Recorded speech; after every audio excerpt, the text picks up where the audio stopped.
Today on Living Power. Finally, brothers, rejoice. Aim for restoration. Comfort one another. Agree with one another. Live in peace, and the God of love and peace will be with you. Live for God Studio Productions. This is Living Power with Dan Hurst. Father, I bless you. I praise you that you are a patient God, and you are a God that is so aware of what's going on. You know the flux that we're in our life and how we just have to change plans, it just seems like sometimes on a daily basis. But Father, thank you for leading us and for directing us and for allowing us to depend on you and trust you and focus on you during these times. Now, Father, I pray that you give us insight to this passage. Help us to understand how in the midst of this crisis that we're going through, that we can get ahead. We can come out victorious. We can succeed at what you want to accomplish in and through our lives. So give us that insight, I pray, in the holy name of Jesus. Amen. We're in Matthew chapter 20, and we're starting with verse 17. Let me read. And as Jesus was going up to Jerusalem, he took the 12 disciples aside, and on the way he said to them, "See, we're going up to Jerusalem, and the Son of Man will be delivered over to the chief priests and scribes, and they will condemn him to death, and deliver him over to the Gentiles to be mocked and flogged and crucified, and he will be raised on the third day." Then the mother of the sons of Zebedee came up to him with her sons, and kneeling before him, she asked him for something. And he said to her, "What do you want?"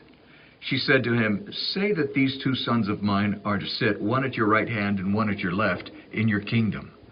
And Jesus answered, "You do not know what you are asking. Are you able to drink the cup that I am to drink?" And they said to him, "We are." He said to them, "You will drink my cup, but to sit at my right hand and at my left is not mine to grant, but it is for those whom it has been prepared by my Father." And when the 10 heard it, they were indignant at the two brothers. But Jesus called to them, and he said, "You know that the rulers of the Gentiles lord it over them, and their great ones exercise authority over them. It shall not be so among you. But whoever would be great among you must be your servant, and whoever would be first among you must be your slave. Even as the Son of Man came not to be served, but to serve and to give his life as a ransom for many." Now, in our study today, we're following up on something that we've actually been dealing with for the past, few Sundays. Over the past 2 studies, in particular in Matthew, we've been looking at what I call the last, first, last series. In each of the last 2 studies in Matthew, Jesus concludes his teaching with the phrase, "The last will be first and the first last." And in today's study, while Jesus doesn't use that phrase, he uses a similar thought in teaching that to be great or to be first, one must be least. And that will conclude the last, first, last series. But what all does that mean, and how do we apply it in our lives? In Matthew 19, we saw that many who are high in the kingdom, who are high up in the kingdom of the world, will be last in the kingdom of heaven. And many who are last in the kingdom of the world will be high up in the kingdom of heaven. And what God is doing in this temporary kingdom of the world, as it's referred to, is preparing us for the eternal kingdom of heaven. Last week we saw in Matthew 20 the parable of the laborers, and that while life may not be fair, there is nothing unfair about God's grace, and we can all be equal recipients of what God offers. And so being last can be as good as being first because of God's grace. Now today we look at when life gets complicated and unfair, when there is a crisis, as we're going through now, how do you get ahead in a fall-behind world? And boy, are we living in a fall-behind world. I was just doing some research and reading this past week. You realize that in America we've had 300,000 more deaths since January than the typical number of deaths in that time frame over the past several years. And 2/3 of those deaths, or about 200,000, are attributed to COVID-19. I read one estimate that says that the number could go as high as 500,000. Now, because of the pandemic, food prices are going up because food production is going down. So we're beginning to see a food crisis in many parts of the world. Now that includes the farming, the issues that involved in farming and food processing. All of that stuff is affected. A number of sectors of the economy have been damaged. Events, for example, which would include sports and concerts and conventions, in many cases virtually shut down. Travel and tourism, that's been waylaid by this pandemic. And the hospitality sector, which would be hotels and restaurants, they've really been hit hard. It's been estimated that around 200,000 small businesses will close forever through this pandemic. Maybe more. Now, pandemics generally last about 2 years. So we've still got about 1.5 years left to go in this thing. The bottom line is we're in a fall behind world, and you've got some choices to make. It's too late to prepare for it. We're in it already. So is it possible to get ahead in a fall behind world? In our passage today, in verses 17 through 19, Jesus is trying to prepare his followers, his disciples, for a coming crisis. It's a crisis that's going to change the world, and it's certainly going to change his followers. It's a crisis where Jesus would be arrested and crucified, and he would rise from the dead. It was going to be a crisis in their lives that would literally change the world. In the following verses, after Jesus explains that in verses 17 through 19, we see 5 things that every believer should embrace in a crisis. These are 5 things that happen, that develop, that are said as a follow-up to what Jesus was explaining to his disciples. So I want you to see 5 things to get you ahead in a fall-behind world.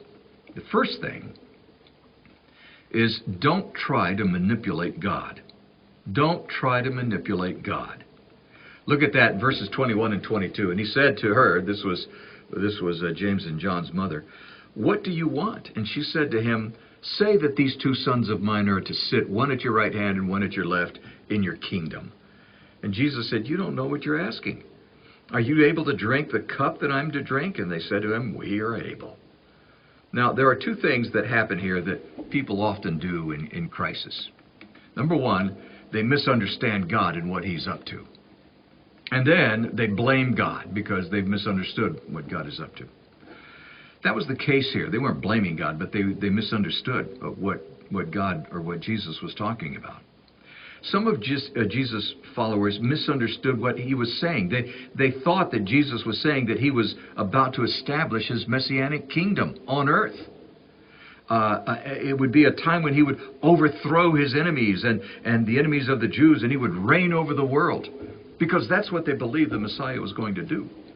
And so they thought that that's what Jesus was basically teaching them, that I'm going to be arrested, and then I'm going to respond to that. I'm going to react to that, and I'm going to overthrow the enemies, and I'm going to set up my messianic kingdom. They obviously misunderstood what Jesus was trying to tell them and prepare them for. Then the second thing that people often do in crisis is they come up with their own plans and solutions.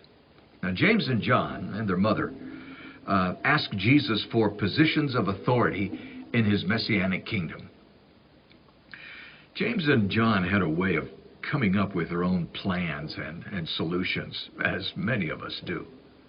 I want you to see a couple of times this happened. In Mark chapter 9, in Mark chapter 9, in Luke chapter 9, verse 49, John, this is James and John, John answered, "Master, we saw someone casting out demons in your name, and we tried to stop them because he does not follow with us."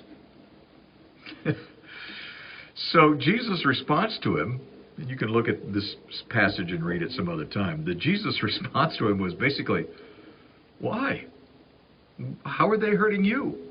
You know, why are you trying to stop them if they're casting out demons in my name, if they're not hurting you? I often look at that and I think, this is such a statement about denominations, isn't it? Denominations think that all the other denominations are a crock and you know, there's something wrong. I hate denominationalism. There is not going to be any denominationalism in heaven. I don't care what a denomination tells you. And there are a lot of denominations say that if you're not a member of their church, you're not going to heaven. That's a bunch of hooey. The Bible is very clear about it, that if you believe in your heart and you confess with your mouth that Jesus is Lord, you will be saved. And the only people who are going to heaven are people who are saved, not people who are a member of a particular church, or people who don't do certain things, or follow certain laws, or only worship on certain days. It's really all about God's truth. What is it that God says? And it's not about denominationalism, I can tell you that. After that statement, by the way, by John, you know, hey, these guys are trying to cast out demons, and, you know, we stood up to them. After that statement from John, they're traveling, the group, the disciples are traveling toward Jerusalem, and Jesus sent ahead, actually sent some messengers ahead to try to set this up, but they wanted to spend the night in a village in Samaria. And Samaritans did not like the Jews. And the people of that village didn't want to have anything to do with them. And once again, James and John had a plan and a solution. It's in Luke chapter 9, verse 54. And when his disciples, James and John, saw it, when they saw what happened, they said, Lord, do you want us to tell fire to come down from heaven and consume them? Man, oh boy. I'm afraid I'm a lot like James and John. I got to be honest with you. But when you take matters into your own hands and you try to establish your own plans and solutions, you're basically saying to God, I got it. I can handle it. I know this is what you would want me to do. You know, when you do that, the minute that you do that, what you are trying to tell God is, this is how you should run your kingdom. I'll take care of it. I'll run your kingdom for you, God. It was just like what James and John were doing. Don't try to manipulate God. When you're in a crisis at a time like this is not the time to try to say, I'm going to take matters into my own hands. I got it, God. Second thing you need to do to get ahead in a fall behind world is let God prepare you. Let God prepare you. Look what happens there in Matthew 20, verse 23. He said to them, he's talking to James and John, you will drink my cup, but to sit at my right hand and at my left is not mine to grant, but it is for those for whom it has been prepared by my Father. Now, Jesus was saying, yeah, I get that you're saying that you're committed and you're willing to pay the price to have a position of authority within the kingdom. But such positions, now get this, such positions are for those who have been prepared for it. The position has been prepared and the person has been prepared for it. Now get this. If God hasn't prepared you, you're not ready. And if you're ready, God's timing will place you where He wants you. If God hasn't prepared you, you're not ready. You may think you're ready. You may feel like you're ready. You may feel like this is exactly what I think I should be doing. But if God hasn't prepared you, you're in trouble. There have been a handful of amazing opportunities that I've come across in my life. Ministry opportunities, business opportunities. And I thought, wow, this is great. I really want to do this. But I've learned that it's not my job to open the door. Now, my ambition wants to open the door. I think, wow, this is just an opportunity I can't pass up. I really want to open this door. And look, everything seems to be falling in place. But it's not my job to open the door. It's my job to walk through the door when God opens it. And those opportunities where God did not open the door, were opportunities that God had not prepared me for. They were opportunities. They were great opportunities. But God had not prepared me for those opportunities. And actually, He had not prepared those opportunities for me. And if I had opened the door and gone through with those things, they would have been a disaster, even as great as they looked. Look at Proverbs 21, verse 31. Proverbs 21, verse 31. The horse is made ready for the day of battle, but the victory belongs to the Lord. Now, in the battle, if a war horse does something that it is not trained to do, or if it doesn't do something that it is trained to do, that spells disaster. And just as a horse is prepared and trained and readied for the day of battle, for the day of crisis, it becomes part of the victory when it does what it is prepared for. You need to be prepared for what God is planning. By the way, when Jesus said, "You will drink of my cup," He said that to James and John, He was talking about His suffering and eventual death. And it turns out, by the way, that James became the very first apostolic martyr. It's taught in Acts. But what Jesus was doing when He was telling them that this is what's going to happen and this is where I'm going and you are going to drink of the cup, what He was doing, He was preparing them. He was preparing them for what He was going to do in and through their lives. It wasn't about giving them a position of authority, because that's not what God was up to at that point. And so it's important to understand that God is preparing you for something that He wants to accomplish in and through your life. But just because it looks like a great opportunity doesn't mean that God has prepared you for it, and it doesn't mean that it has prepared the opportunity for you. The third thing to do to get ahead in a fall-behind world is be at peace with each other. Work at being at peace with each other. There's one sentence in this whole story that just kind of gets to me.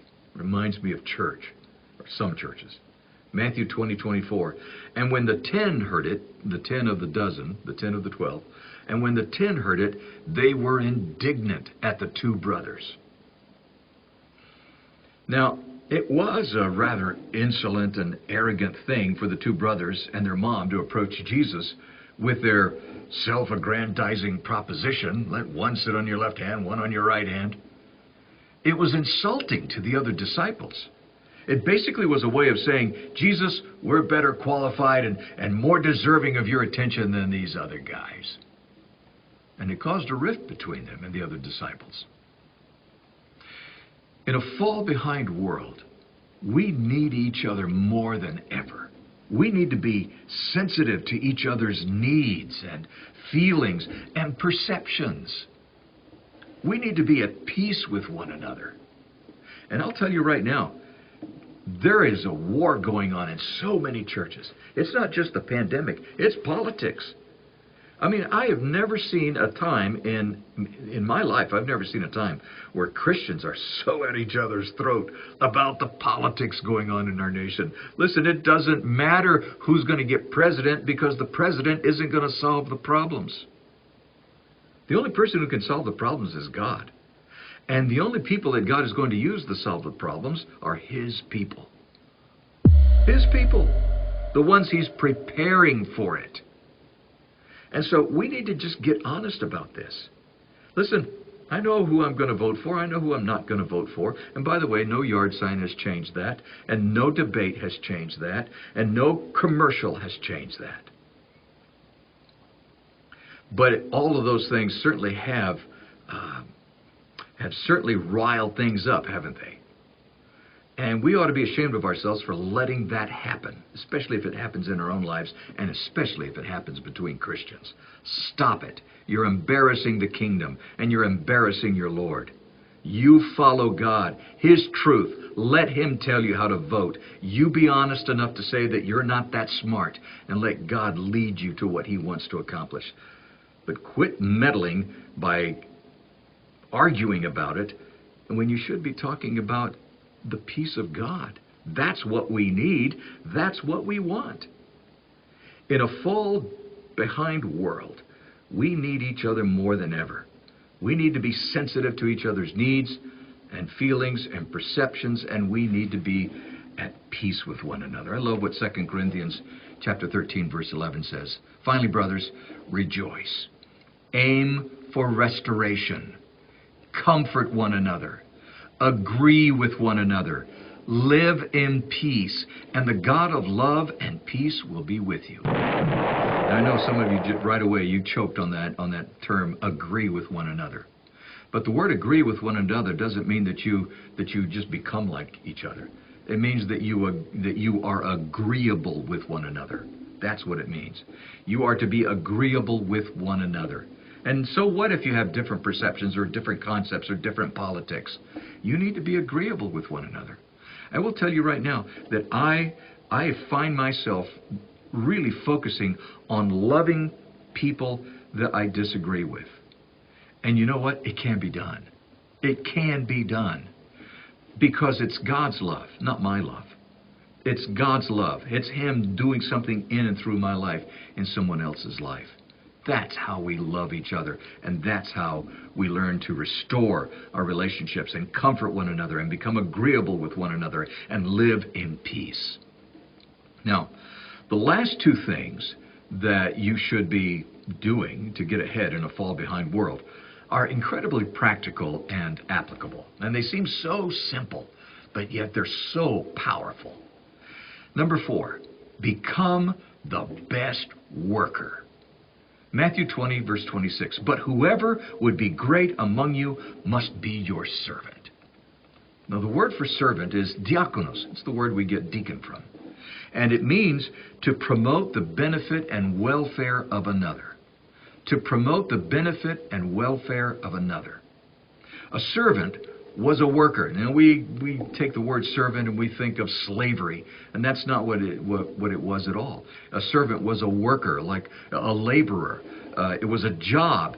And what Jesus was saying here was that in the crisis, in the time of a fall behind world, the greatest people will be the best workers. The ones who really work hard and get it done. Now, to a degree, we've seen that during this pandemic. The ones who have worked the hardest, the medical teams, the essential workers, those who put themselves at risk, those are the people that we honor and we appreciate and we respect. But it also means that we need to be people who are working hard to accomplish what we're supposed to be accomplishing. And that includes providing for a family. You've heard me say, in fact, Don Martineau and I were talking about this just last week, that I've said this all along. I really believe that we need, every Christian ought to have a second job that they're cultivating, that they're developing. You may be working for a business, whatever your business is, you're a teacher, you work for a bank, or you're a factory worker, whatever. But I also believe that you're smart if you are developing a small business on the side as a family. And I'll tell you why. Not only does it provide a little bit of extra income, but it teaches your children, it teaches you, it teaches your spouse or your partner how to manage your affairs and how you can actually come together and have a business in the middle of the crisis and succeed. I remember when I was working in radio, and I knew working in radio that radio wasn't going to last forever for me. And I started developing my voiceover business. And little by little by little, that business began to grow, and I began building relationships with clients. And I wasn't making a lot of money, but I was at least building the business slowly. And the day finally came that all of us got fired. And I remember coming home, and I called every one of my clients. I called them on the phone, and I said, well, I'm in voiceover business full-time. And the next day, I worked 8 hours. Now, the only reason that could have happened is if God hadn't, that God led me to build a fallback, if you will, and be a hard laborer, a hard worker. I really believe in that. And now I'm a voiceover guy, but I also have a second business. I do translation work. That's a second business. I also write. So these are things that we all need to understand, that we're to be hard workers. We're to be laborers. That's the nature of God. He made Adam work. He put it into their character, into our DNA, that we're to be workers. So if you can physically work. If you can start a little business, do it. Now, you don't need to go out and get in all kinds of debt. That'd be dumb. But at least start a business that you can start building from the ground up, something that you like doing, something that you're good at, something that you've always wanted to do. Do it. And don't let it get in the way of your other business, but be a hard worker. Develop it. The fifth thing, and the second thing of these two things that are so practical, but it's the fifth thing that we've been talking about of how to get ahead in a fallback world, is seek to serve. Seek to serve. Matthew 20, verse 27. And whoever would be first among you must be your slave. Now, this is talking about slavery. The servant is talking about the laborer. But the word and meaning of a slave is different, very different from the word for servant. The word for slave, it's actually the word doulos, and it means one who gives himself up to another's will. One who gives himself up to another's will. And the idea here is that a slave puts another's interests and concerns above his own. In a fall-behind world, people are overwhelmed with legitimate, frustrating concerns. They're overwhelmed with it. We're living in a world where people are overwhelmed with, they're legitimate concerns. And having someone share those burdens changes their lives. Somebody who takes on the attitude of a slave, who gives himself up for another's will, that changes lives. Galatians 6:2 says, bear one another's burdens and so fulfill the law of Christ. So we're to give ourselves up to another's will, and that fulfills the law of Christ. Now, what is the law of Christ? Well, John 13:34 says, a new commandment, Jesus said, a new commandment I give to you, that you love one another, just as I have loved you. You also are to love one another. That's the law of Christ. That's the law that Christ introduced. And so that is the law that we're to follow. And that means that we're to love one another. And get this, bearing one another's burdens is an act of love. Serving each other is an act of love. Becoming the best worker is an act of love. Working hard is an act of love. Being at peace with each other is an act of love. One of the most important things that you can do to get ahead in a fall-behind world is to love each other. To love each other. Let me encourage you to share an act of godly love every day this week with someone who is staggering in this fall-behind world. You know the people. They're all around you. Somehow or other, every day, share an act of godly love start with one person. You may end up doing several, having an opportunity to share love with several people. But at least focus on one. Get started with one. Love them, which means that you let God do something in their life through you.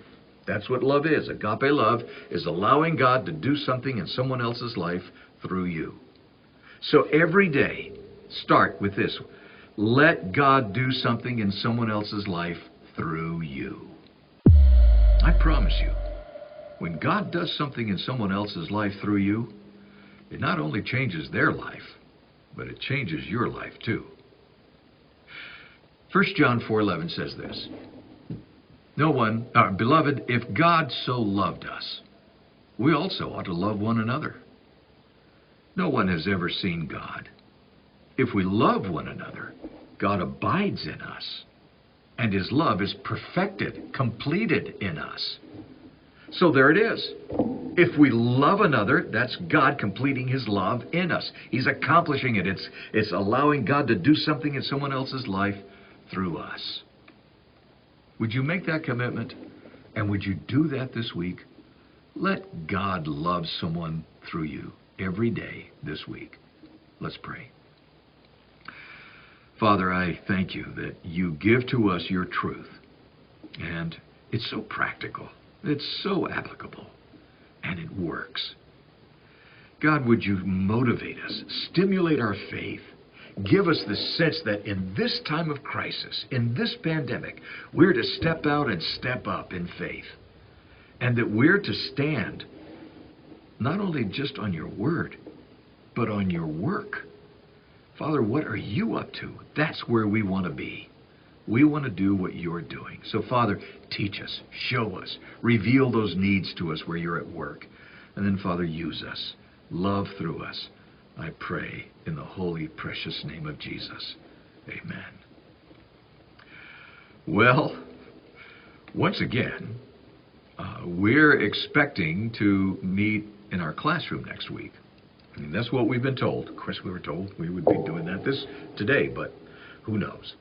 But in any case, I'll confirm by email and a post on our Facebook page what we're going to be doing. And once again, if you're not on our email list and would like to be, all you have to do is send me an email that says to send it to info@theopenclass.com. Don't forget info@theopenclass.com. I'll get that email, and if you want to be on the email list, I'll put you on the list, and you'll get those emails that let you know what's going on.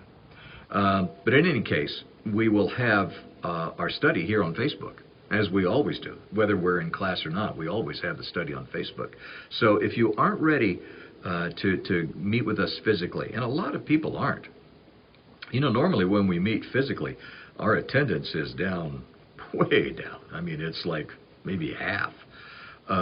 So if you're not ready to meet with us, you're not alone. Or if you're not able to meet with us physically and join us in our regular classroom, you're certainly welcome to join us right here at 11 a.m. Central Time, by the way, next Sunday. And we'll see you here. And I'm not sure what the study will be because I don't know exactly where we're going to be. If we're going to be in the classroom, it'll be one study. If we're going to be here, it'll be a different study. That's just the way it goes. So, but we'll be here, and I hope you'll join us. Love each other and share with each other, and let each other know that you're praying for them. Check on each other. Check on each other and find out how you're doing, and if you need anything, and if there's something that somebody needs and you can't do anything about it, let us know, and we'll try to put the right person in contact with her. There's some things that we just can't do, but if we can, we certainly will do whatever we can. Just let us know. We have people that are ready to do whatever they can. So we'll see you same time, same place next Sunday, and I hope that you'll have a great week, and you'll make such a difference in people's lives this week as you love them and as you make a difference in their lives. I'm looking forward to hearing from you and maybe from them what a difference God has made in their life through you. Have a great week. Go away. On behalf of Dan Hurst and the Open Class, we want to thank you for watching. We hope it was a blessing.